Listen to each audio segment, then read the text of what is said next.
الحمد لله رب العالمين والعاقبة للمتقين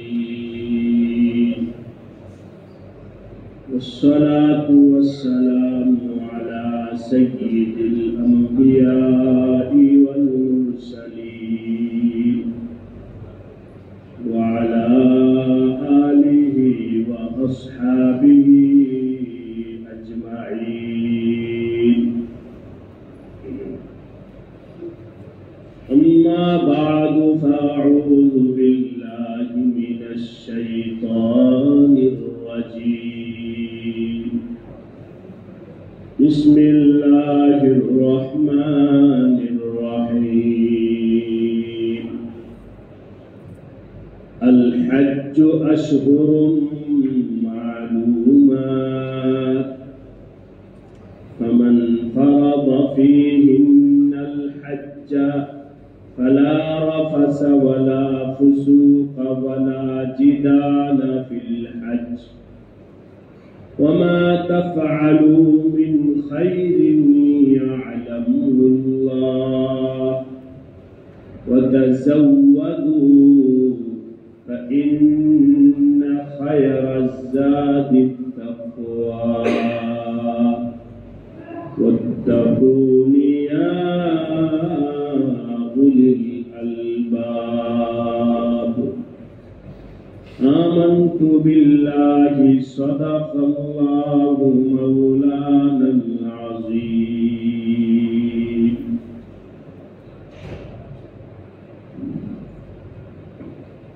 উপস্থিত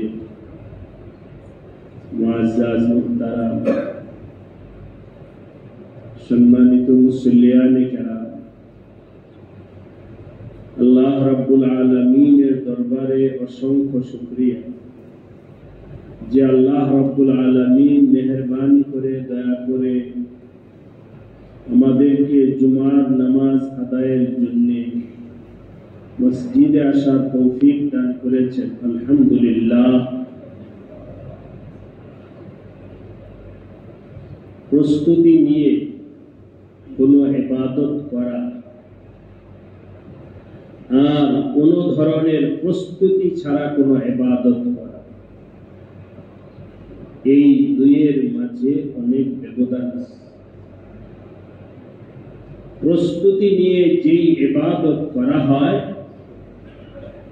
ওই ইবাদতের মধ্যে আলাদা স্বাদ, আগ্রহ, শান্তি পাওয়া যায় এবং সেই ইবাদতটা আল্লাহ পাকের কাছে কবুল হওয়াটা অনেকটা বেশি আশা। এর বিপরীত যেই আমলের কোনো প্রস্তুতি নাই ওই আমলের ভেতরে মন লাগা, দিল লাগা, রুহানিয়ত পয়দা হওয়া ওই রকম হয় না। এই জন্য প্রত্যেকটা আমলের প্রস্তুতি নিতে হয়। কিভাবে প্রস্তুতি নিব? বিভিন্ন আমলের বিভিন্ন প্রস্তুতি আছে। সব প্রস্তুতি নিজের মন মতো হবে না, সব প্রস্তুতি হতে হবে নবী আলাইহিস সালাতু ওয়াস সালামের বাতলানো তরিকা মতো। যেমন উদাহরণ হিসেবে বলছি, আপনারা জুমার নামাজ আদায় করার জন্য আসছেন, এটার প্রস্তুতি হলো গোসল, এটার প্রস্তুতি হলো ভালো কাপড় পরিধান করা, এর প্রস্তুতি হলো আতর সুরমা লাগানো। এর বিপরীত হজের সময় ইহরামের হালাতে এর প্রস্তুতি পরিপূর্ণ উল্টা। ইহরাম অবস্থায় আতর সুরমা লাগাইতে পারবে না, তেল লাগাইতে পারবে না, শরীরে মাথায় এবং দাড়িতে চিরুনি ব্যবহার করতে পারবে। জুমার নামাজের সময় যেটা ছিল আইনে ইবাদত, করণীয়, মাতলুব, করলে ভালো সওয়াব হবে, ওইটাই হজের ক্ষেত্রে করার নিষেধ। তাহলে এই না যে সব ইবাদতের জন্য আতর সুরমা লাগা, পুরা উল্টা। যে দাড়ি আচরানো, চুল আচরানো, চিরুনি ব্যবহার করা, তেল লাগানো, এটা নবী আলাইহিস সালামের সুন্নাত। হাদিসে আসছে নবী আলাইহিস সালাম বলেন, মান কানা লাহু শা'রুন ফালইউকরিম শা'রাহু। যে ব্যক্তির চুল আছে, বড় চুল, নবী আলাইহিস সালাতু ওয়াস সালামের চুল বড় চুল ছিল। হজ বা উমরার সময় হলক করেছেন, অন্য সময় নবী আলাইহিস সালামের চুল মোবারক বড় ছিল। কখনো ছিল কান বরাবর, কখনো ছিল কাঁধ বরাবর। এটা নবী আলাইহিস সালামের আদতে মোবারক আছে। কথা আসছে সেই জন্য প্রাসঙ্গিক কথা, মূল আলোচনা। আজকে সারা দুনিয়াতে ইহুদি খ্রিস্টানরা মুসলমানদের মাথার ভিতরেও ঢুকায় দিছে, তার চুল যদি বড় থাকে মনে করে মুসলমান। সন্দেহের তীর নজর মুসলমানদের, মানে যেন সে কোনো অপরাধ। অথচ আমাদের নবী আলাইহিস সালাতু ওয়াস সালামের আমল এটাই ছিল, লম্বা চুল। হাদিসের কিতাবে পড়া দেখেন, কথা প্রসঙ্গে আসছে তাই আগে বললাম, কারণ লম্বা চুল দেখা যেন কারো উপরে আমাদের বদ নজর না পড়ে, এটা মুহাব্বতের খেলাফ। আমার নবী আলাইহিস সালাতু ওয়াস সালামের যে আমলটা ছিল, ওইটা দেখে তুমি মুসলমান, ওইটা দেখে তুমি একজনকে সন্দেহ করতেছো। এই অবস্থা সৃষ্টি করেছে ইহুদি খ্রিস্টানরা, আর আমরা মুসলমান না জেনে এটাকে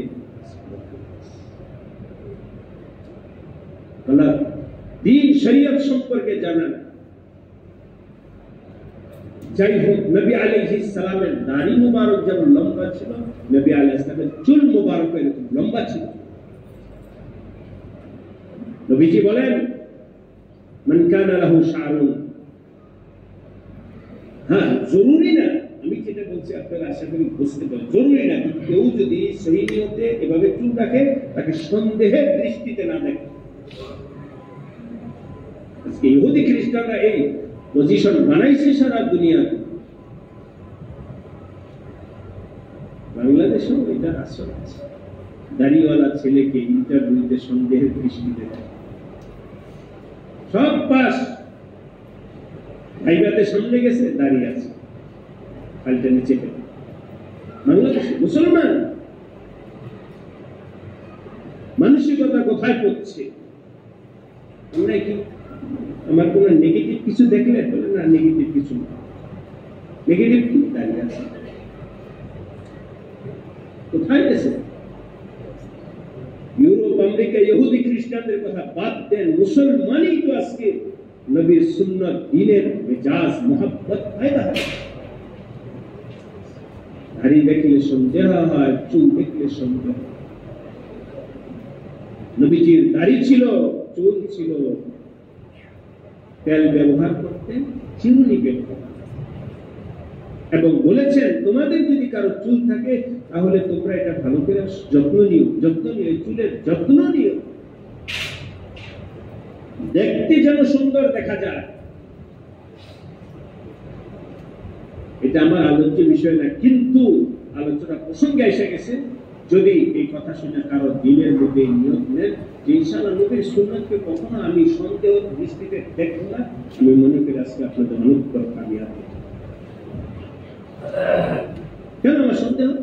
সুন্নতের পর চলছে দেখে, মাথায় পাগড়ি দেখে সন্দেহ,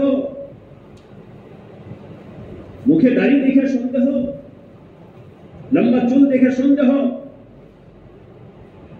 আল্লাহ আমাদের সবাইকে হেফাজত। এটার পরিণাম অনেক খারাপ হতে পারে, পরিণাম অনেক খারাপ হতে পারে।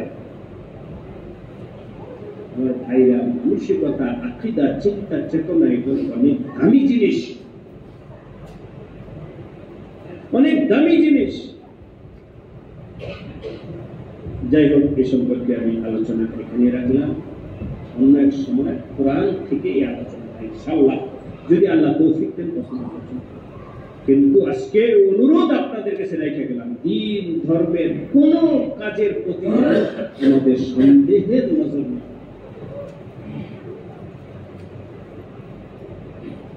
আল্লাহ বলতেছিলাম, যেটা ইবাদত ছিল নামাজের সময়, জুমার সময়, ওইটাই আবার হজের সময় নিছে। এই হজের সময় তোমার শরীরে একটু ঘামের গন্ধ, ওইটাই আমার আল্লাহর কাছে পছন্দ। তোমার মাথার চুলগুলো অগোছালো, উস্কো খুস্কো হয়ে গেছে, তেল দেয় নাই, চিরুনি করে নাই, আমার আল্লাহ পাকের কাছে এটাই পছন্দ। ইহরামের কাপড় পরা আমরা পরে অভ্যস্ত না।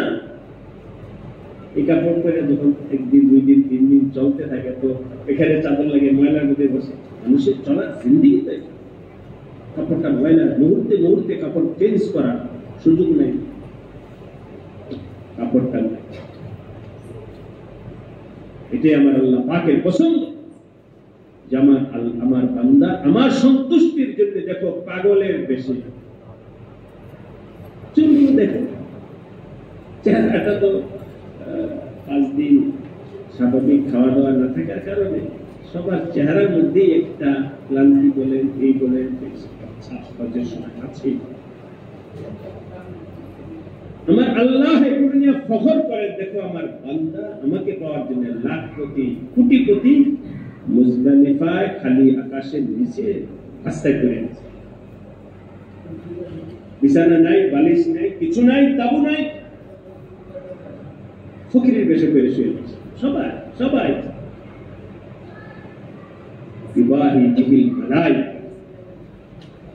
আল্লাহ পাক এসব বিষয় নিয়ে গর্ব করতে থাকেন, প্রশংসা করতে থাকেন। দেখো আমার বান্দা আমাকে পাওয়ার জন্য তার পছন্দের লেবাস আছে, আমাকে পাওয়ার জন্য পছন্দের লোশন আছে, আমাকে পাওয়ার জন্য সাবান ব্যবহার করতেছে, সব ছেড়ে বাস করতে গেলে লাভবাই যাও, তার জীবনের সব গুণা আমি মাফ করি।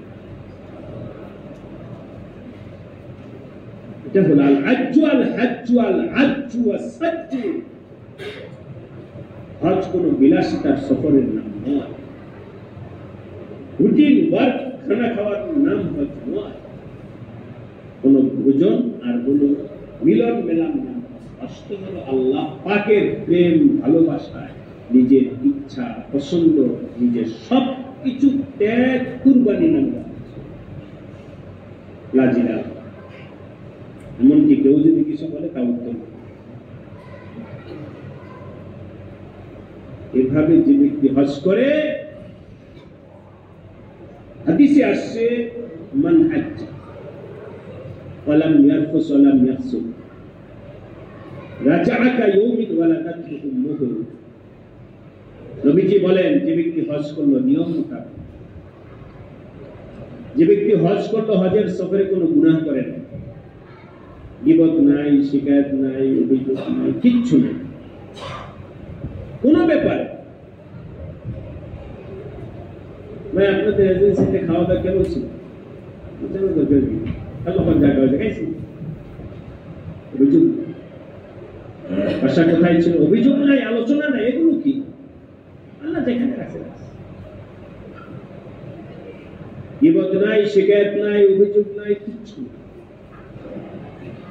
লাম ইয়ারফুস ওয়া লাম ইয়াফসুক। নবীজি বলেন, রাজাআ কায়াউমিন ওয়ালাদাতহু।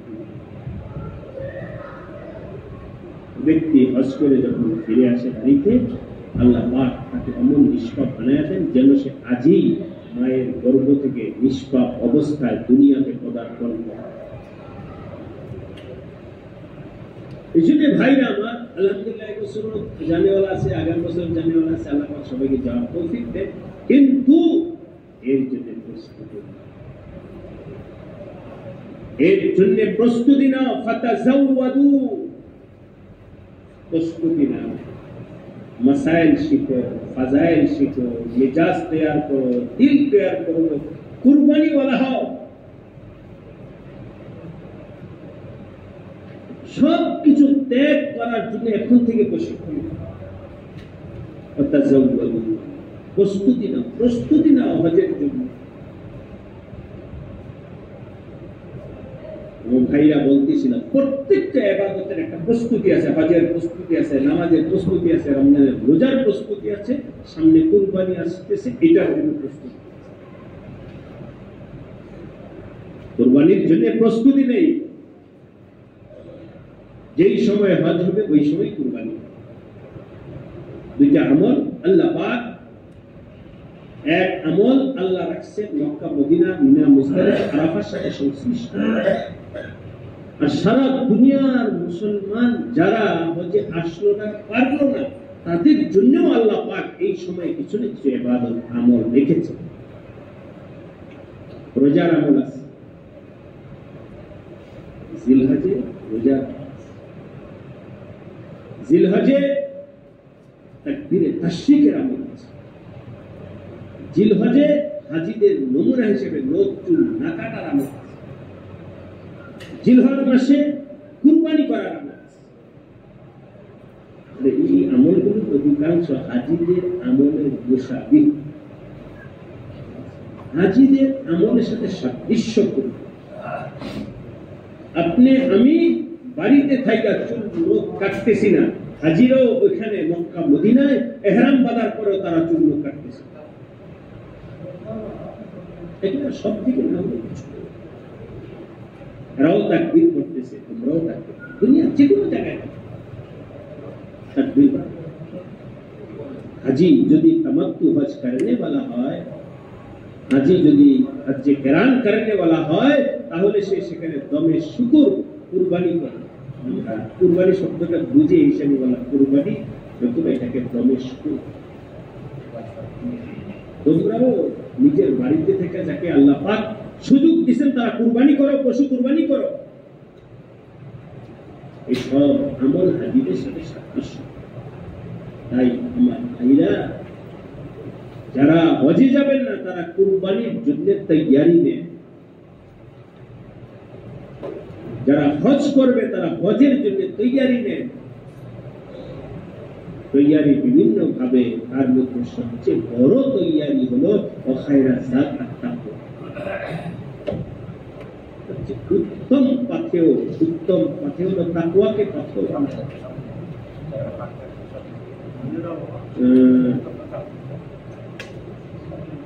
বলছে আল্লাহ পাক বলেন, ফামান ফালা রাফাসা ওয়ালা ফুসুকা ওয়ালা জিদালা ফিল হজ ওয়া মা তাফআলু মিন খায়র। এই সফরে তুমি যা করো, গোপনে প্রকাশ্যে, ইয়ালামু, সব আল্লাহ তো তোমার দিকে তাকায় আছে। তুমি কখন কি করতেছো, দিনে কি করছো, রাতে কি করছো, প্রকাশ্যে কি করতেছো, গোপনে কি করতেছো, দিল মনের মধ্যে কি নিয়ত আছে, সব ইয়ালামুহুল্লাহ। আল্লাহ পাক করতেছেন আল্লাহর হুজুরি। এটাকে নিজের মনের মধ্যে বসাও। ওমা তাফআলু মিন খায়রিন ফাতাযাওয়াদু ঠিক একই বিষয় কুরবানির আলোচনা করব আস্তে আস্তে। আজকে এটা বলে দিচ্ছি একটা বিষয়, কুরবানি যারা করব, হাদিসে আসছে নবী আলাইহিস সালাতু ওয়াস সালাম বলেন, লা ইয়াকবালুল্লাহু সালাতান বিগাইরি তুহুরি। আল্লাহ পাক তাহারত ছাড়া, পবিত্রতা, ওযু গোসল ছাড়া নামাজকে কবুল করেন না। লা ইয়াকবালুল্লাহু সালাতান বিগাইরি তুহুরি ওয়ালা সাদাকাতান মিন হুলুল। এবং কোন মালি দান, সাদকা, ইবাদত আল্লাহ কবুল করেন না যদি ওই মালের মধ্যে অস্বচ্ছতা থাকে। নাজায়েজ উপার্জনের দান আল্লাহ কবুল করেন। ওয়ালা সাদাকাতান মিন হুলুল। সুতরাং আমি যে কুরবানি করব ওই কুরবানির টাকাটাকে একটু স্বচ্ছ বানাবো, ওই কুরবানির টাকাটাকে নিরেট বানাবো, একেবারে বিলকুল এটা আমার গায়ে খেটে শ্রমের টাকাটা আমি জমাইতেছি। কেন? এটা কুরবানি কোন ধরনের আমার জানার মধ্যে এখানে কোন ধরনের ফাঁক নাই, সন্দেহ নাই, কিছু নেই। এই টাকাটা দিয়ে আমি কুরবানি টাকা জমা কুরবানি আমার তো টাকা জমান দেবে, যখন তুমি দিয়ে দেবো। আরে জমান মানে নিরেট টাকাটা জমান। কুরবানির জন্য প্রস্তুতি নেই, আমার কুরবানির টাকাটা যেন কোন ধরনের সন্দেহের টাকা। আর যদি শরীকানা কুরবানির মাসালা হয় তাহলে কাকে শরীক করবে? ওই ভাইয়ের হালাত ভালো না মন্দ, তার উপার্জন ভালো না খারাপ বুঝা যায়। শরীকানা যদি কুরবানি করে পশু কাটা বলেন না, পশু কাটা একটা দিয়েই হয়তো 7 জন করতেছে, যেহেতু পশু একটা, এই জন্য যে 7 জন শরীক হবে 7 জনের উপার্জন পরিচ্ছন্ন হবে। আপনারটা ঠিক আছে, কিন্তু এক শরীকেরটা ঠিক। আরবিতে কথা আছে তাজাজ্জিকে কবুল করে না। আচ্ছা, আপনারটা আপনার জায়গায় সঠিক হলে আমল তো একটা। এমন হবে আপনাদেরকে জিজ্ঞাসা বুঝবে সহজে, জুমার নামাজ 2 রাকাত, জোহরের নামাজ 4 রাকাত, চতুর্থ রাকাত দিকে একটা ভুল হয়েছে, এই জন্য বাকি 3 রাকাত কি সঠিক হয়েছে? আবার তাহলে পুরাটাই করতে হবে। এখানে যেমন এরকম হয় নাই 3 রাকাত ঠিক আছে, আচ্ছা ওইটা ঠিক, বাকি একটা সঠিক সঠিক ওইটা না, বাতিল হলে পুরাটাই ঠিক। কুরবানির মাসলা, কুরবানি একটা ইবাদত। একজনের যদি নিয়তে গড়বড়ি থাকে, একজনের উপার্জনের যদি সমস্যা থাকে, ওই সমস্যার কারণে বাকি 6 জনের উপর নষ্ট হয়। সহজ। সুতরাং যদি পরামর্শ হিসেবে বলতে পারি, মাসলা হিসেবে না,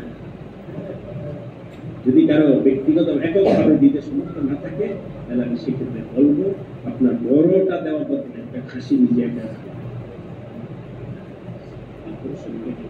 আর খবর আপনি জানেন, আমি আমার খবর সব আপনি জানেন। কি দরকার আবার বিশাল বড় নাম মনে যাবে, গরু মনে করছি তোমার সামনে খাসি বলছি। এভাবে একমাত্র আল্লাহর জন্য, না গোশত মাকসাদ, না মানুষ দেখবে, আল্লাহর জন্য আমার সমর্থ আছে সেটি যত ভালো থেকে ভালো, যত সুন্দর থেকে সুন্দর করতে পারে আমার আল্লাহ। আল্লাহ পাক আমাদের সবাইকে তৌফিক দান। প্রত্যেকটা আমল যত্ন সহকারে করা হচ্ছে, সুন্দর করে প্রস্তুতি দিয়ে সুন্দর থেকে সুন্দর করব। দ্বিতীয় আলোচনা ভিন্ন, আলহামদুলিল্লাহ গত জুমে আলোচনা হয়েছিল এবং শুনেছি আপনারা মার্চ ফরম আছে গত শনিবার ইসরায়েল জালেমদের প্রতি ঘৃণা প্রকাশ করার জন্য বাংলাদেশের মুসলমান সারা দুনিয়ার সামনে মেসেজ দিচ্ছে যে আমরা জালেমদের সাথে নাই, আমরা আমাদের মাজলুম মুসলমান ভাইদের সাথে আছি। মানসিকতার দিক থেকে হয়তো শারীরিকভাবে পারলাম না, অন্য কোনো ভাবে পারলাম না, কিন্তু মানসিকতার দিক থেকে আমার মাজলুম ভাইদের পাশে আমরা আছি। এই মেসেজটা আলহামদুলিল্লাহ বাংলাদেশ থেকে গেছে সারা দুনিয়া, মিডিয়া পত্র পত্রিকা, আমাদের বাগানবাড়ির মুরব্বীরা, যুবক, আলহামদুলিল্লাহ মোটামুটি ব্যাপকভাবে গেছে। এই অনুভূতি আমাদের থাকা উচিত যে কোনো জায়গায় গত জুমায় বলেছি 19 টাকা আইন, 20 টাকা করলেও তোমার চোখে ব্যথা লাগলে পুরা শরীর ব্যথিত, পায়ে কাটা লাগলে ওই পায়ের কাটার কারণে ঘুম নেয়। ঠিক মুসলমান এবং ইসলামের প্রতি যদি কোন জায়গায় আঘাত প্রাপ্ত হয়, সারা দুনিয়ার মুসলমানের অন্তরে ব্যথা লাগা, এটা ঈমানে রাখা মনে রাখতে। আজকে ভারতে মসজিদ ভাঙতেছে, আমাদের বিলকুল কোনো খারাপ যেমন থাকে দিলের মধ্যে একটু খারাপ লাগে নাই শুই না ইমানের সমস্যা। হ্যাঁ, আমি কি করলাম না করলাম ওইটা করলাম, আমার মনটা খারাপ লাগছে, এটা আপনার মনকে প্রশ্ন মসজিদগুলো বাইরে মাদ্রাসাগুলো মুসলমানকে গুলি করে হত্যা করতেছে। আমি দেখা বিভিন্ন মন্তব্য এই ইমানের তাকাজা মসজিদ ভাঙ্গে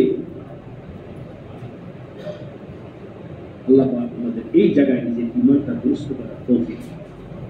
সারা দুনিয়া যে কোনো জায়গায় হোক আমার আল্লাহর ঘর বিচিত হওয়া উচিত, নিজের দিল কেঁপে ওঠা উচিত। এটা এক নম্বর। আমি করবো দোয়া করবো, কমপক্ষে আর কিছু না পার দোয়াটা করবো যে আল্লাহ তাদেরকে সাহায্য করে, ওদেরকে আল্লাহ ইমান বুঝ দেওয়া, হেদায়ত দেওয়া, ধ্বংস করে দেয়। কথা বলতে তো আমার কোনো সমস্যা, দোয়া করো। এরপরে যদি আরো কিছু করার সুযোগ হয় তা করো। আমার কাছে বিভিন্ন ওয়াইতে খবর আসছে, পরবর্তীতে এছাড়া বিষয়গুলো আপনাদের কাছে জানাবো। ফিলিস্তিন, গাজার যে সমস্ত নারী, শিশু, বাচ্চা মিশরের বিভিন্ন জায়গায় আশ্রয় নিয়েছে, সেখানেও তাদের খাওয়া দাওয়া চিকিৎসা আমাদের দেশে যেমন রোহিঙ্গারা আছে, ওদের একটা নির্দিষ্ট এরিয়াতে আছে, ওখানে অদূষিত ভাবে গেছে। তো দুই দেশের চুক্তির মাধ্যমে আপনি গিয়ে কথা কথা আমাদের পাশাপাশি মহল্লায় কুমিল্লার কেউ এসে পাশাপাশি করে কোনো নিয়ম কথা বাধ্যবাধকতার পেছনে থাকবে। ঠিক এমনি ভাবে ওরা যারা যাচ্ছে তারা ওই বিষয়ে বিভিন্ন জায়গায় বস্তি এই ধরনের জায়গায় বাসা করা, নির্দিষ্ট কোন জায়গায় আমার কাছে খবরটা আসছে সেখানে তাদের কাছে গাজায় ফিলিস্তিনে তো পৌঁছানো অসম্ভব প্রায়, এবং মিশরে যারা এখানে আসছে তাদের কাছে খাদ্য, ঔষধ, আরো বিভিন্ন আসবাব, এগুলো সহযোগিতা পাঠানোর যদি কারো কাছে নির্ভরযোগ্য কোন সূত্র থাকে হিসাবে তাদের সমর্থ অনুযায়ী সেখানে এক বোতল পানিও যদি আমি বলছি তাহলে কাউকে না কাউকে তো বিশ্বাস করতে হবে। আমাদের এটা একটা মরজ আছে যে কেউ কাউকে বিশ্বাস করে, আপনি করেন আমার ব্যাপারে যদি সন্দেহ তাহলে আপনি করেন, আপনার স্থান আপনি পৌঁছান। আপনি যদি না পারেন তাহলে আমার উপর বিশ্বাস করে, আর কি হবে না হবে আল্লাহ পাকের হাতে ছাড়েন। আপনার সহি নিয়ত অনুযায়ী আপনি 10টা টাকা দিলেন, আল্লাহ তো আপনাকে সব দেয়। আমার কাছে বিভিন্ন ভাইরা আসছে, বলছে আমাদের পূজার ব্যাপার আছে, পরামর্শের ব্যাপার আছে। ওলামাদের আমাদের রামপুরহাটের যে সমস্ত অঞ্চলের ওলামাদের একটা সেবামূলক সংগঠন আছে, বিভিন্ন অনুষ্ঠানে শুধু সেবামূলক। আমরা বলছি আমরা পরামর্শ করি, এরপর আমার ভাইদের কাছে আপনার মেসেজ পৌঁছাবো। এখন যেটা আপনাদেরকে বললাম, আপনাদেরও যদি কোনো ওয়াই থাকে সেখান থেকে আপনারা করার চেষ্টা করুন। খাদ্য অবস্থা অত্যন্ত ভয়াবহ। আল্লাহ পাক আমাদের সবাই মজবুত, গাজাবাসী, ফিলিস্তিন এবং এর সাথে আরো যোগ হয়েছে দিনী প্রতিষ্ঠানে, সবগুলোকে আল্লাহ তার কুদরতের দ্বারা হেফাজত। যারা জালিম আছে আল্লাহ পাক জালিমদেরকে বুঝবার তৌফিক দান করেন। আপনার আমার সমর্থে নাই, কিন্তু আমাদের আল্লাহর সমর্থে ওই আল্লাহ পাকের কাছে দিল খুলে প্রয়োজন হলে সালাতুল হাজত করে দোয়া করেন। আমাদের নবীজি তো কথাটা বলে শেষ করুন, আমার আপনার মন কাঁদে না? বীরে মৌনা 70 জন সাহাবীকে নির্মম ভাবে হত্যার খবর যখন নবীজি আসছে, এত ভেঙে পড়ছে, এত ভেঙে পড়ছে। নবীজি নাম নিয়ে নিয়ে তাদেরকে নামাজের মধ্যে বলতে আল্লাহ পাক আয়াত নাযিল করেছে, আপনি যদি এমন একটা দুনিয়া আমি রাখতে পারবেন না, জালেমদেরকে তো শেষ করে দিতে হবে। এত ভাবে নবীজি বেঁচে ওই নবীর উম্মত হিসেবে আমরা যদি মুসলমানদের এই হালাত শুনে দেখি, যদি আমাদের বিন্দু পরিমাণ নবীজির মতো না পারে, বিন্দু পরিমাণ একটা চোখের বান্ধব যদি না আসে, কিসের মহাব্বত ভাই, কিসের ইমান? বেড়ে মাওনা পুরা ঘটনা আপনার করে দেখবেন, নবীজি খাওয়া দাওয়া সব এমন ভাবে নবীজি তাদের জন্য বদ্ধ করেছে। আল্লাহ পাক বলছেন এই আয়াতের তাফসীর আয়াত নাযিলে এটা সান্ত্বনা বলতে পারে নবীজিকে যেভাবে হোক আল্লাহ ওদের বিষয়টা আমার হাতে ছিল। আমি এখান থেকে আপনাদেরকে বুঝাইতে চাইলাম, উম্মতের কষ্ট, ইসলামের প্রতি, কোরআনের উপরে আঘাত, মসজিদ মাদ্রাসার উপর আঘাতে যদি কোনো মুসলমানের দিন না কাটে, তাহলে সেখানে একটা প্রশ্নই আছে যে আমার কাকে মনে হয়, নিজের দিনকে প্রশ্ন করবে কাকে?